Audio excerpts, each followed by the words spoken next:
Dernièrement, certains ont décidé d'interdire l'exportation de certains produits alimentaires vers le Burkina Faso. Très bien. Ils ont donné une durée. Nous ferons en sorte que, à la fin de cette durée, nous interdirons l'entrée de ces produits sur notre territoire. On nous traite de putschistes. Nous ne sommes pas français, nous ne comprenons pas ce que ça veut dire.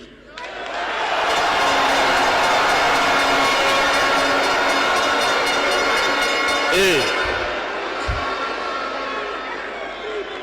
les valets locaux, qui sûrement ne comprennent même pas le sens profond du mot, nous appellent aussi putschistes.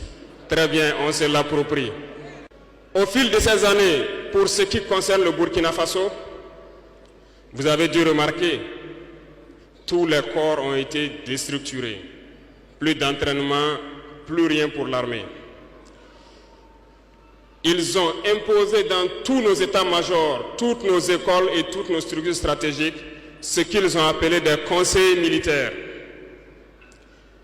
Lorsque nous nous sommes révoltés le 30 septembre 2022, la première des choses était de chercher à savoir qui sont ces conseillers militaires et où ils étaient.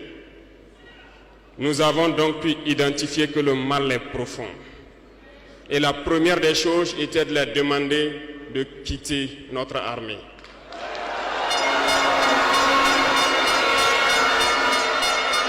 Ils sont partis. Et ce que je vous disais il n'y a pas longtemps, vous ne pouvez pas espérer retrouver votre objet perdu en faisant appel à celui qui vous l'a volé de venir vous aider à le chercher. Lorsque nous avons déjà demandé aux conseillers de partir, nous avons senti des manifestations. On nous a fait comprendre qu'on ne pourra pas s'en sortir sans eux. Et à chaque fois qu'ils nous le disaient, ça s'est traduit par des attaques d'envergure sur le terrain.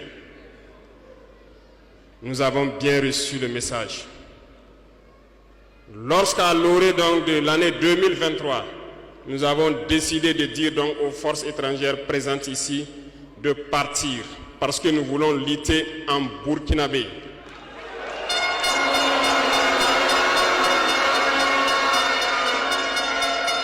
Ils ne l'ont pas sûrement apprécié. Mais pourquoi venir mourir sur nos terres pour nous? Nous préférons combattre nous-mêmes. Nous avons demandé à ce qu'ils retournent chez eux. Malheureusement, je vous le dis ici aujourd'hui, comme j'aime le dire, la colonisation est rentrée. Il y a des esclaves de salon qui n'ont toujours pas compris. En son temps, des officiers militaires nous ont écrit et nous ont approchés pour nous dire que c'était une très mauvaise décision et que nous n'allons pas tenir 2 mois. Des fiches ont été écrites. On nous a transmis ces fiches pour nous faire une analyse stratégique de leurs pensées. Nous avons dit, c'est soit nous sommes souverains ou nous restons esclaves à jamais. Effectivement, lorsque le dernier soldat a quitté le Burkina Faso, nous avons compris de quoi est-ce qu'il s'agissait. Les attaques se sont enchaînées immédiatement. Déou, Tinakov, Partiaga, ainsi de suite. Mais ce qu'ils avaient oublié, c'est que le peuple du Burkina Faso avait compris notre message et s'était engagé sur la même voie que nous.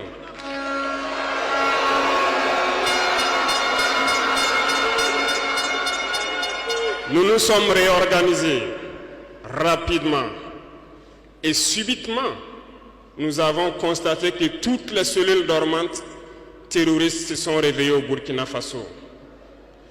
On a réorganisé l'armée au plus vite, à une vitesse inégalée.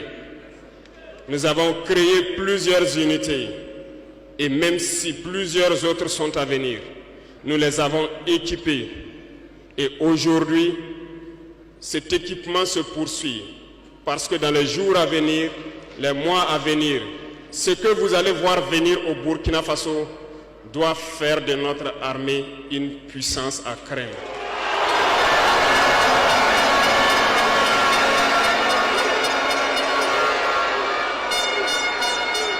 Nous n'allons pas lésiner sur les moyens.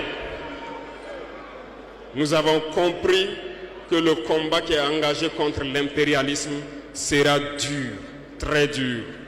Mais seuls les durs vont passer et les Burkinabés sont des durs. Et nous allons passer. Mais aujourd'hui, nous n'avons plus de sentiments sur ce volet.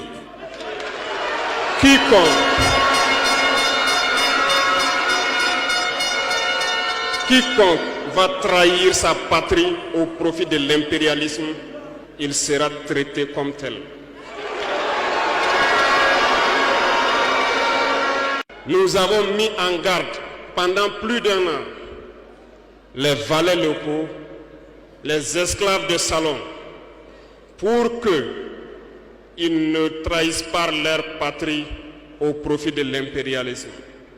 Certains ont compris, se sont rangés. D'autres n'ont pas compris, peut-être se croyant plus malins.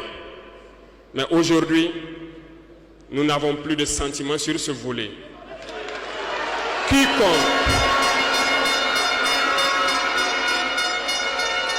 Quiconque va trahir sa patrie au profit de l'impérialisme, il sera traité comme tel.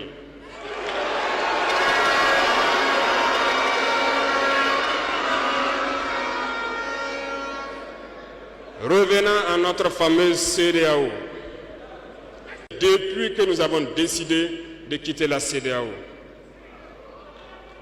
les esclaves de salon ont été actionnés partout. Ils veulent faire peur au peuple. Ils veulent faire peur à tout le monde. Dieu merci. Dans un passé récent, il n'y avait qu'une poignée de gens qui avaient droit à la parole. Sur les plateaux télé, c'est ce qu'ils se disaient, qui étaient donc prêts pour l'évangile. Aujourd'hui, avec les nouvelles technologies, qui ont bien sûr des avantages et des inconvénients, tout le monde a droit à la parole. Et je pense que les Wanyis sont les premiers à confirmer cela.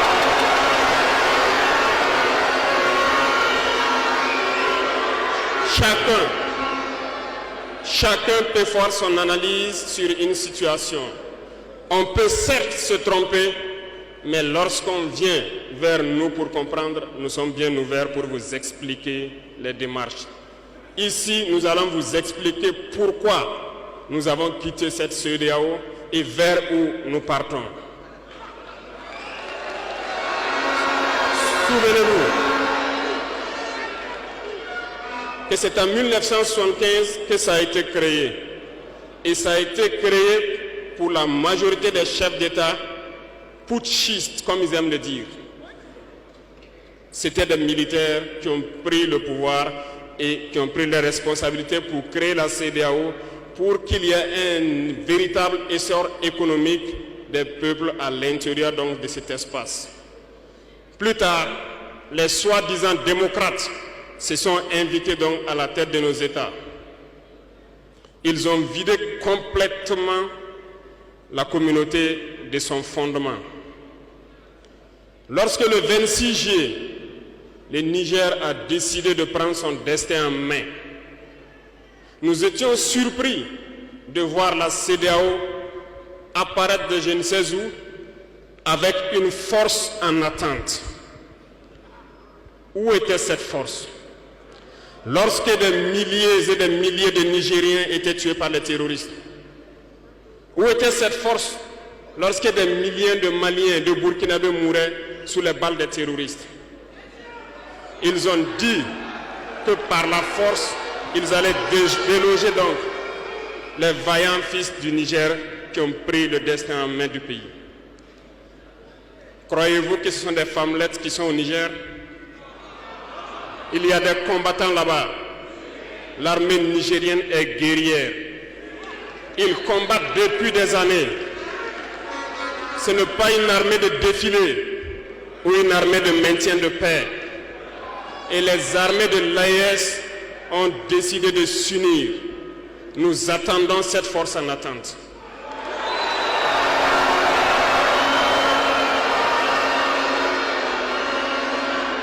Il faut que ces soi-disant démocrates le comprennent.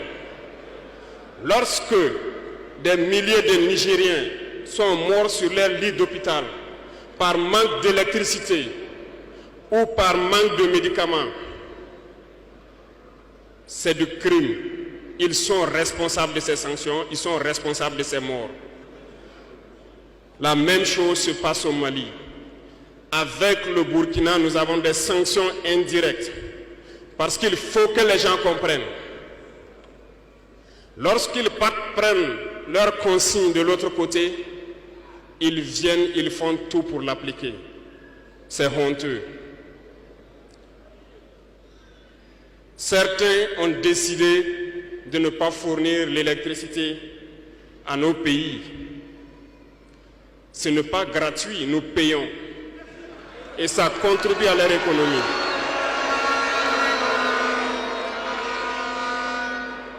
Ils ont essayé de faire souffrir le Mali.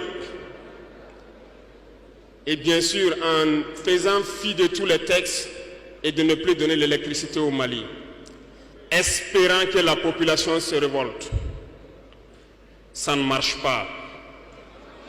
Lorsque ça a duré, certains étaient obligés de faire payer leur propre peuple en augmentant le coût de l'électricité. Ça va encore augmenter.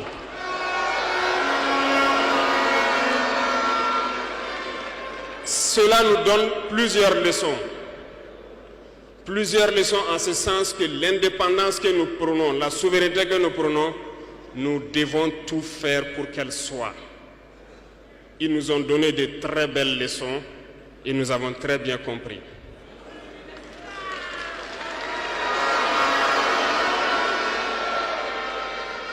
Certains ont fermé leurs ports, ce qui d'ailleurs va à l'encontre de tous les textes internationaux parce qu'on ne peut pas fermer les ports à un pays sans littoral.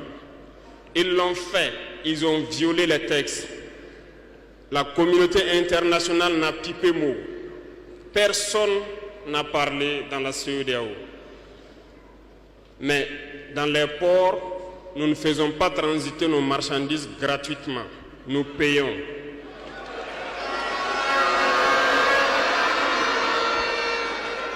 Et ceux-là qui le font récoltent aujourd'hui les pots cassés. Et je pense que c'est une leçon pour eux aussi qu'il ne faut toujours pas appliquer les consignes de leur maître. Il faut qu'ils le comprennent pour toujours. La CEDEAO n'a jamais fait un communiqué pour féliciter une victoire de nos armées.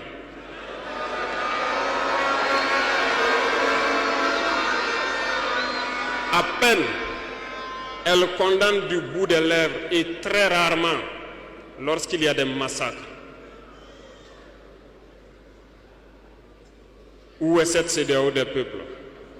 Bref, nous ne pouvons pas citer tout le mal qui a été fait à nos peuples, mais nous avons décidé en toute âme et conscience de nous retirer et de nous concentrer sur notre organisation commune qu'est l'AES.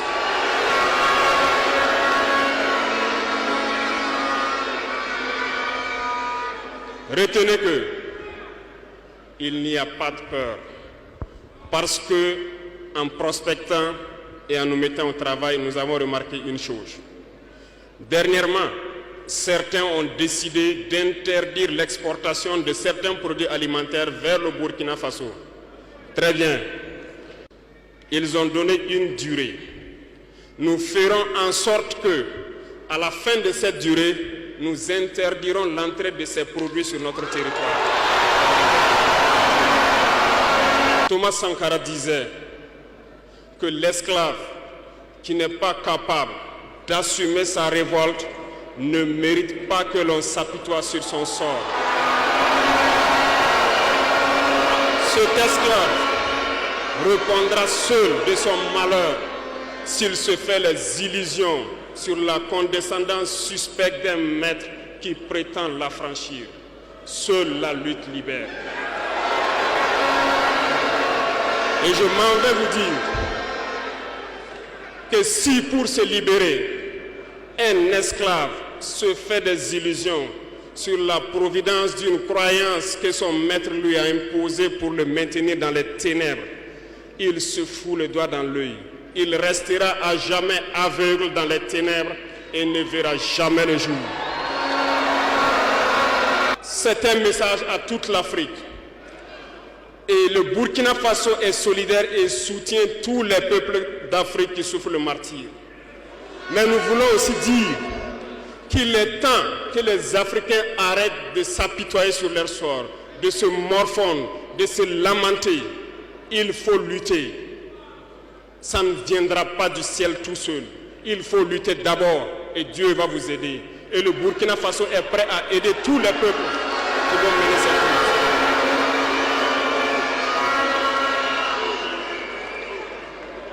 Dites-leur à tous ces peuples qui se battent, il est temps qu'ils disent la vérité à leurs dirigeants. Au Burkina Faso, lorsqu'il s'est agi pour nous de contribuer donc pour que le FDS soit équipé, les députés n'ont plus de salaire aujourd'hui. Ils n'ont que des indemnités de session.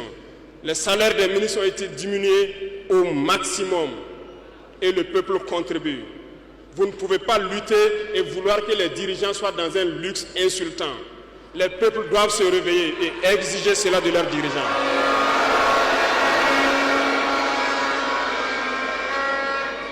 Et pour terminer,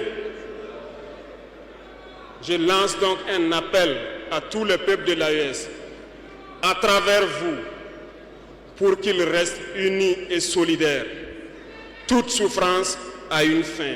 La lutte que nous avons engagée est dure, mais il faut rester la tête sur les épaules, parce que l'arme fatale de l'impérialisme reste la manipulation à travers la communication. Sachez reconnaître les valets locaux, sachez reconnaître les esclaves de salon, sachez reconnaître tous ceux-là qu'on soudoie pour venir vous vendre de fausses informations. Pour vous-même, restez serein et ne vous divisez pas. Parce que l'impérialisme a 1000 manèges dans son sac. Vous devez être vigilant, vigilant et très vigilant. Merci à vous les VDP donc des différentes villes qui veillent jour et nuit pour que notre patrie reste debout. Et donc rendez hommage tous les jours aux FDS et aux VDP qui se battent au front. Merci beaucoup pour votre attention. Merci à tous ceux qui se sont déplacés ici pour que nous puissions nous entretenir. Merci à ceux qui sont dehors, qui n'ont pas pu accéder. La patrie ou la mort, nous